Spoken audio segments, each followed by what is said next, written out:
You want to talk? Aren't we talking now? Good. Because you're a stupid fucking bitch. You know that? You're such a stupid fucking bitch. I don't think you realize how much of a stupid fucking bitch you are. Oh, really? What about you? You're such a fucking douche. You're such a fucking douche that you eat douche and you shit douche. A cycle of douche. You're a drama queen. Your issues have issues. I mean, you eat with your issues, you wake up with your issues. Hell, you even sleep with your issues and then some.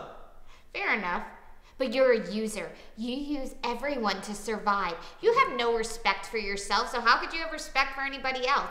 Therefore, that makes you a tool. A tool uses. Ironic. I got a newsflash for you, sweetheart. You're a fake. You say one thing and then you do another. You pretend to be a friend when really you're just hiding about how ugly you are on the inside. You're fucking disgusting. You're fucking scary. Shut up. You shut up. No, Stop talking! So we good now? I think so. I feel good. I really think these role-playing games are starting to work. Yeah, it's good to be honest. Yes, it is.